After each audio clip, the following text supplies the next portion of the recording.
Pasal 18. Baptisan dan hubungan Anda dengan Allah. Bagaimana pembaptisan Kristen dilakukan? Langkah apa saja yang perlu Anda ambil agar memenuhi syarat untuk dibaptis? Bagaimana caranya membaktikan diri kepada Allah? Apa yang khususnya menjadi alasan untuk dibaptis?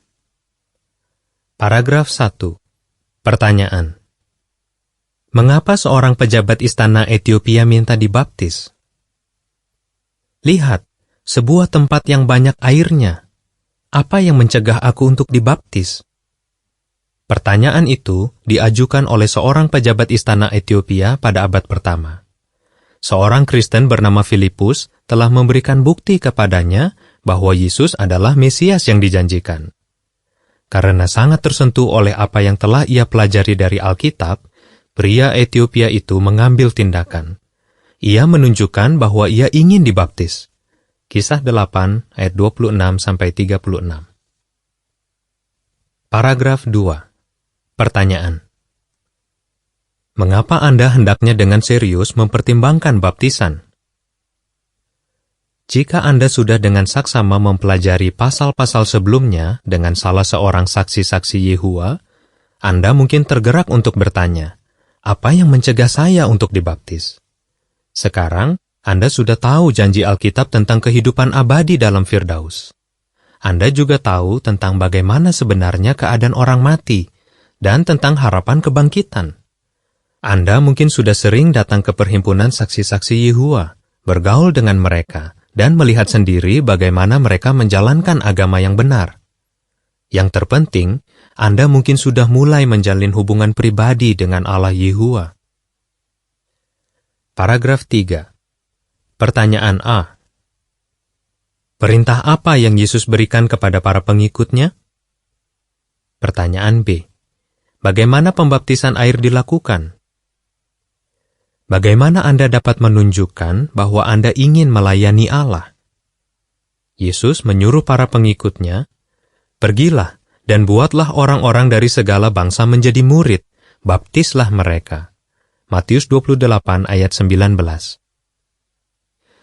Yesus sendiri memberikan teladan dengan dibaptis dalam air. Ia tidak dipercik dengan air, dan tidak hanya disiram kepalanya. Kata membaptis berasal dari kata Yunani yang artinya mencelup. Karena itu, pembaptisan Kristen dilakukan dengan mencelup atau membenamkan seluruh tubuh ke dalam air. Paragraf 4. Pertanyaan. Baptisan air adalah pernyataan apa? Baptisan air adalah syarat bagi semua orang yang ingin menjalin hubungan dengan Allah Yehova. Baptisan adalah pernyataan di depan umum bahwa Anda ingin melayani Allah, bahwa Anda senang melakukan kehendak Yehova. Tetapi, agar memenuhi syarat untuk dibaptis, Anda harus mengambil langkah-langkah tertentu. Diperlukan pengetahuan dan iman. Paragraf 5. Pertanyaan A. Apa langkah pertama agar memenuhi syarat untuk dibaptis? Pertanyaan B. Mengapa perhimpunan sangat penting?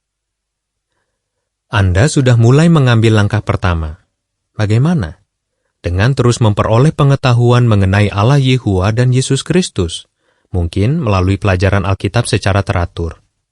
Namun, lebih banyak lagi yang harus dipelajari. Orang Kristen ingin dipenuhi dengan pengetahuan yang saksama tentang kehendak Allah. Kolose 1 ayat 9.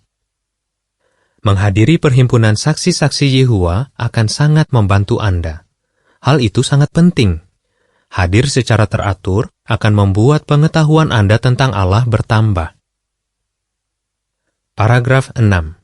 Pertanyaan. Berapa banyak pengetahuan Alkitab yang harus Anda miliki agar memenuhi syarat untuk dibaptis?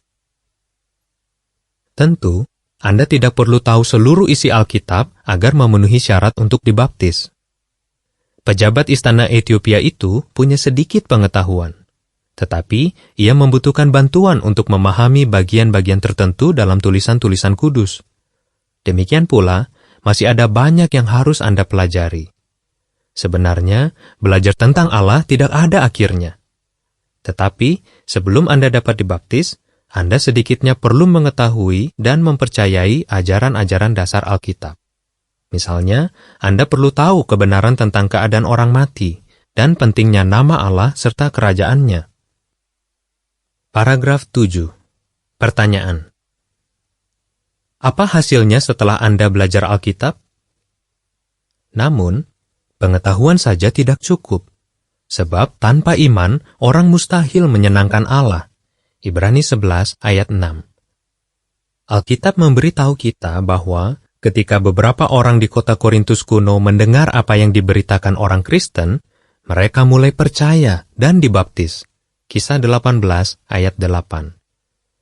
Demikian pula, dengan belajar Alkitab, Anda akan memiliki iman bahwa Alkitab adalah firman Allah.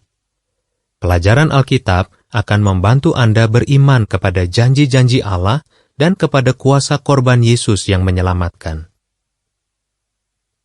Menceritakan kebenaran Alkitab kepada orang lain. Paragraf 8. Pertanyaan. Apa yang akan menggerakkan Anda untuk menceritakan apa yang telah Anda pelajari? Seraya iman bertumbuh dalam hati Anda akan merasa sulit untuk tidak menceritakan apa yang telah Anda pelajari kepada orang lain.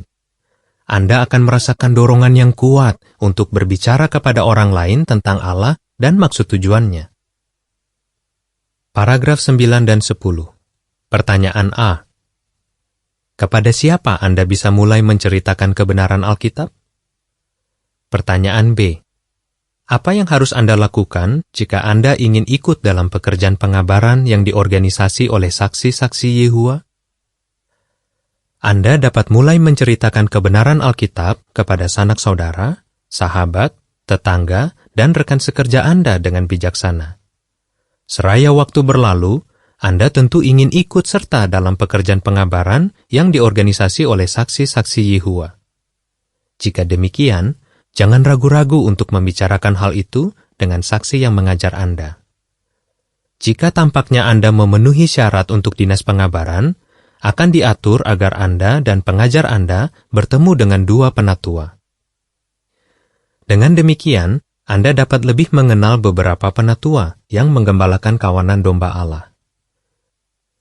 Jika para penatua melihat bahwa Anda memahami dan mempercayai ajaran dasar Alkitab, hidup selaras dengan prinsip-prinsip Allah, dan benar-benar ingin menjadi salah seorang saksi-saksi Yehua, mereka akan memberitahu Anda bahwa Anda memenuhi syarat untuk ikut dalam dinas pengabaran sebagai penyiar kabar baik yang belum terbaptis. Paragraf 11. Pertanyaan.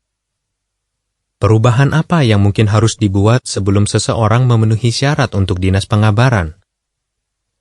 Tetapi, barangkali Anda perlu membuat perubahan tertentu dalam gaya hidup dan kebiasaan Anda agar dapat memenuhi syarat untuk dinas pengabaran.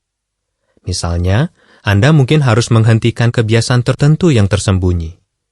Jadi, sebelum Anda meminta untuk menjadi penyiar belum terbaptis, Anda harus bersih dari dosa yang serius, seperti amoralitas seksual, kemabukan, dan penyalahgunaan narkoba. Pertobatan dan perubahan haluan.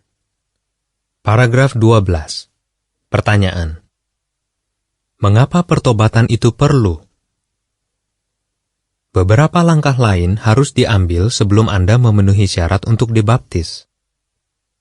Rasul Petrus mengatakan, "Bertobat dan berbaliklah agar dosa-dosamu dihapus." Kisah 3 ayat 19. Bertobat artinya sungguh-sungguh menyesali apa yang telah Anda lakukan. Pertobatan jelas perlu bagi seseorang yang menempuh kehidupan yang amoral.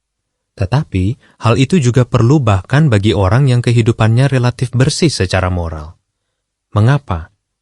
Karena semua orang berdosa dan membutuhkan pengampunan Allah. Sebelum belajar Alkitab, Anda tidak mengetahui apa kehendak Allah itu. Jadi, bagaimana mungkin Anda bisa hidup selaras sepenuhnya dengan kehendaknya? Maka, pertobatan itu perlu. Paragraf 13. Pertanyaan. Apa artinya berubah haluan? Setelah bertobat, seseorang harus berubah haluan atau berbalik.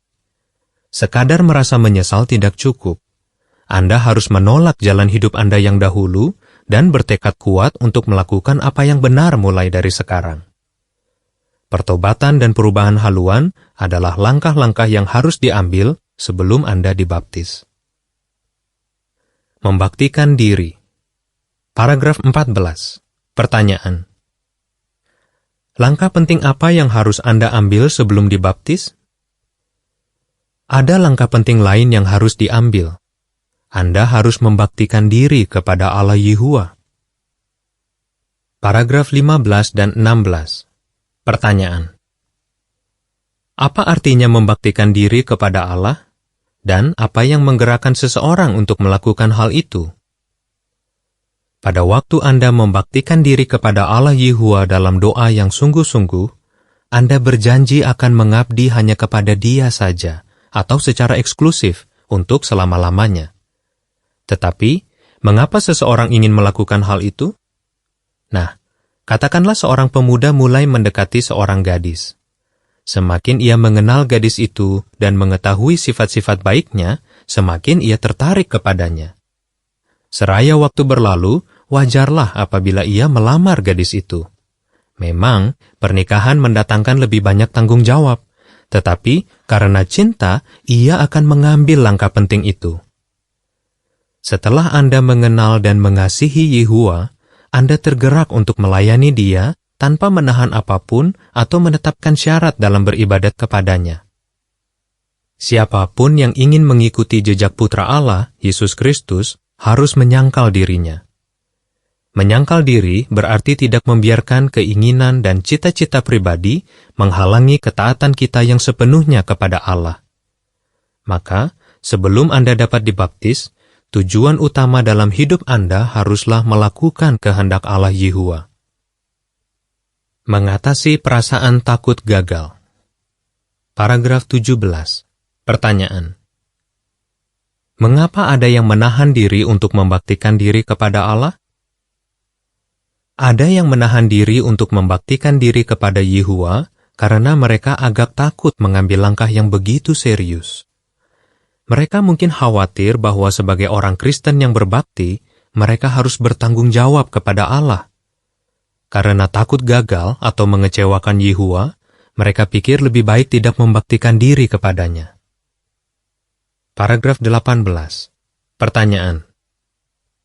Apa yang dapat menggerakkan Anda untuk membaktikan diri kepada Yehuwa? Tetapi, seraya Anda belajar mengasihi Yehuwa, Anda akan tergerak untuk membaktikan diri kepadanya dan berbuat sebisa-bisanya untuk hidup sesuai dengan pembaktian Anda. Setelah membaktikan diri, Anda pasti ingin berjalan dengan layak di hadapan Yehuwa untuk menyenangkan Dia sepenuhnya. Kolose 1 ayat 10. Karena mengasihi Allah, Anda tidak akan merasa terlalu sulit untuk melakukan kehendak-Nya. Anda tentu sependapat dengan Rasul Yohanes yang menulis, "Inilah arti kasih akan Allah, yaitu bahwa kita menjalankan perintah-perintah-Nya. Meskipun demikian, perintah-perintah-Nya tidak membebani." 1 Yohanes 5 ayat 3. Paragraf 19. Pertanyaan. Mengapa Anda tidak perlu takut membaktikan diri kepada Allah? Anda tidak perlu sempurna untuk membaktikan diri kepada Allah. Yehuwa tahu keterbatasan Anda dan tidak pernah mengharapkan sesuatu di luar kesanggupan Anda. Ia ingin Anda berhasil dan akan mendukung serta membantu Anda. Anda dapat yakin bahwa jika Anda percaya kepada Yehuwa dengan segenap hati, Ia akan meluruskan jalan-jalan Anda. Amsal 3 ayat 5 dan 6. Melambangkan pembaktian Anda dengan dibaptis. Paragraf 20. Pertanyaan. Mengapa pembaktian kepada Yehuwa tidak cukup dilakukan secara pribadi saja? Dengan memikirkan hal-hal yang baru kita bahas, Anda mungkin tergerak untuk secara pribadi menyatakan pembaktian diri kepada Yehuwa dalam doa. Namun, setiap orang yang benar-benar mengasihi Allah harus juga membuat pernyataan di hadapan umum yang menghasilkan keselamatan. Roma 10 ayat 10. Bagaimana caranya? Paragraf 21 dan 22. Pertanyaan. Bagaimana Anda dapat membuat pernyataan di hadapan umum tentang iman Anda? Beritahu koordinator Badan Penatua Sidang Anda bahwa Anda ingin dibaptis. Ia akan mengatur agar beberapa penatua meninjau ajaran-ajaran dasar Alkitab bersama Anda melalui sejumlah pertanyaan. Jika para penatua itu sepakat bahwa Anda memenuhi syarat, mereka akan memberitahu Anda bahwa Anda dapat dibaptis pada acara pembaptisan berikutnya. Catatan kaki mengatakan, pembaptisan adalah acara tetap dalam kebaktian-kebaktian tahunan yang diselenggarakan oleh saksi-saksi Yehova. Akhir catatan kaki. Sebuah khotbah yang membahas makna baptisan biasanya diberikan pada acara tersebut. Kemudian, pembicara mengundang semua calon baptis untuk menjawab 2 pertanyaan sederhana, sebagai satu cara untuk membuat pernyataan lisan di hadapan umum tentang iman mereka. Baptisan itu sendiri menunjukkan kepada umum bahwa Anda secara pribadi telah membaktikan diri kepada Allah, dan sekarang adalah salah seorang saksi-saksi Yehova. Seluruh tubuh calon baptis dibenamkan ke dalam air untuk menunjukkan kepada umum bahwa ia telah membaktikan diri kepada Yehova. Makna baptisan Anda. Paragraf 23. Pertanyaan. Apa artinya dibaptis dengan nama Bapa dan Putra dan Roh Kudus? Yesus mengatakan bahwa murid-muridnya akan dibaptis dengan nama Bapa dan Putra dan Roh Kudus. Matius 28 ayat 19. Ini berarti bahwa calon baptis itu mengakui wewenang Allah Yehova dan Yesus Kristus. Ia juga mengakui fungsi dan kegiatan Roh Kudus atau tenaga aktif Allah. Paragraf 24 dan 25. Pertanyaan A. Apa yang dilambangkan oleh baptisan? Pertanyaan B. Pertanyaan apa yang perlu dijawab? Tetapi, dibaptis bukan sekadar dibenamkan dalam air. Baptisan melambangkan sesuatu yang sangat penting. Dibenamkan ke dalam air adalah lambang bahwa Anda telah mati berkenaan dengan jalan hidup Anda dahulu. Diangkat dari air menunjukkan bahwa Anda sekarang hidup untuk melakukan kehendak Allah. Selain itu, ingatlah bahwa kepada Allah Yehova lah Anda membaktikan diri, bukan kepada suatu pekerjaan, suatu tujuan, orang lain, atau suatu organisasi. Pembaktian dan baptisan Anda adalah awal hubungan yang sangat dekat dengan Allah, hubungan yang akrab dengannya. Baptisan tidak menjamin keselamatan. Rasul Paulus menulis, "Teruslah upayakan keselamatanmu dengan takut dan gemetar." Filipi 2 ayat 12. Baptisan baru langkah awal. Permasalahannya adalah bagaimana Anda dapat tetap berada dalam kasih Allah. Pasal terakhir akan menjawabnya. Apa yang Alkitab ajarkan? Baptisan Kristen dilakukan dengan membenamkan seluruh tubuh ke dalam air, bukan hanya dengan memerciknya. Matius 3 ayat 16. Langkah-langkah menuju baptisan dimulai dengan terus memperoleh pengetahuan dan memperlihatkan iman. Kemudian Anda harus bertobat, berubah haluan, dan membaktikan diri kepada Allah. Yohanes 17 ayat 3, Kisah 3 ayat 19, dan pasal 18 ayat 8. Untuk membaktikan diri kepada Yehova, Anda harus menyangkal diri, sama seperti orang-orang menyangkal diri untuk mengikuti Yesus. Markus 8 ayat 34. Baptisan adalah lambang bahwa seseorang mati berkenaan dengan jalan hidupnya dahulu dan hidup kembali untuk melakukan kehendak Allah. 1 Petrus 4 ayat 2.